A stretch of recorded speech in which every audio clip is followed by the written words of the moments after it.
নমস্কার সবাইকে। আমি শ্বেতা।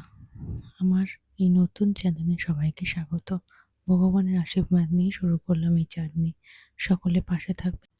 সুপ্রভাত সবাইকে। সকালে ঘুম থেকে উঠে আমি ভগবানের নাম করে বিছানা থেকে নেমে হাতে ব্রাশ নিয়ে চললাম আমার এই ছোট্ট বাগানটিকে দেখতে।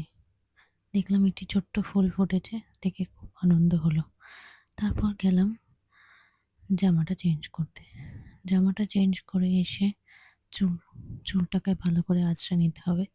সেই কাজেই আমি চললাম। চুলটা ভালো করে আঁচড়ে নিয়ে সেটাকে ভালো করে বেঁধে একটু মুখে ক্রিম মাখবো। সানস্ক্রিন রেগুলার যেটা মাখি সেটাই মাখবো। তারপর একটু সিঁদুরও পরে নেব। সকালে ঘুম থেকে উঠে একটু ক্রিম মেখে সিঁদুর পরলে বেশ ভালোই লাগে দেখতে। তারপর যাব আমি আমার ভগবানকে গুড মর্নিং বলতে। আমি আমার ঠাকুরকে গুড মর্নিং বলে তাদেরকে ঘুম থেকে তুলে প্রণাম করে চললাম ব্রেকফাস্ট করতে। এখানে মেথি ভিজিয়ে রেখেছি, মেথির জল খাবো এবং ওটস আমি খাবো। সেটা খাচ্ছি। খেয়ে দিয়ে আমি আমার কাজের উদ্দেশ্যে যাব। এখানে কিছু ভেজিটেবলস আছে, সেটাকে আমি কাটিং করব। কাটিং করা হয়ে যাওয়ার পর যাব রান্না করতে। যথারীতি রান্না আমি বসিয়ে দিয়েছি। খুব তাড়াতাড়ি করতে হচ্ছে কারণ আমাদের যে কাজের দিদা সে আসবেন। রান্নাটা কমপ্লিট করে চলে এলাম আমি আমার ঘরটা গোছাতে। দেখলাম টাওয়ালগুলো চারিদিকে ছড়িয়ে আছে, সেগুলোকে একটা জায়গায় গুছিয়ে রাখলাম। এবার গেলাম বিছানার চাদরটাকে ঠিক করতে, কারণ আমার হাজব্যান্ডের আজকে ছুটি। সে ঘুম থেকে উঠে গেছে তার একটা ছোট্ট কাজে, সেই কাজটা কমপ্লিট করছে।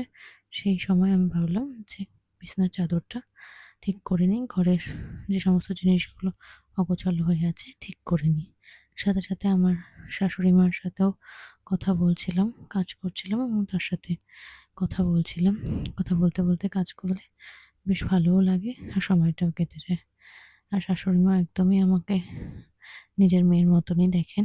আর আমিও একদমই এই বাড়িতে নিজের বাড়ির মতন করেই থাকি। কোনো আলাদা ফিলিংস আমার হয়নি যে আমি একটা অন্য বাড়ি থেকে এই বাড়িতে এসেছি। সেটা এ বাড়ির লোকও আমাকে কখনো বুঝতে দেয়নি, আমিও সেটা বুঝতে পারিনি।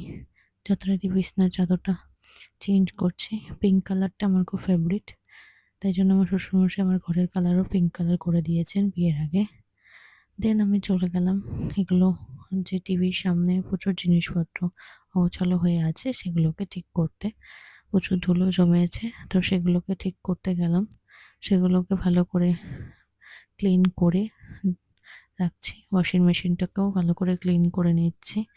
এখানে আমাদের ছোটো জিনিস থাকে সেগুলো ক্লিন করে আমি আমার ড্রেসিং টেবিলটা ক্লিন করে বসলাম গুলটে মামা দেখতে। যথারীতি আমাদের কাজের দিদা চলে এসছেন। দুপুরে খাওয়া দাওয়া কমপ্লিট করে বিশ্রাম করে সন্ধেবেলা আমি সন্ধে দিচ্ছি, ঠাকুরকে খাবার দিচ্ছি এবং গোপালকে ভোগ দিচ্ছি।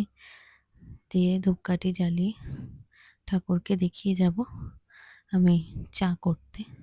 চা বসিয়ে আমরা একটু ইডলি এনেছিলাম আমি আর আমার হাজব্যান্ড বেরিয়ে, সেটা দিদা আর মামাকে দিয়ে আসলাম।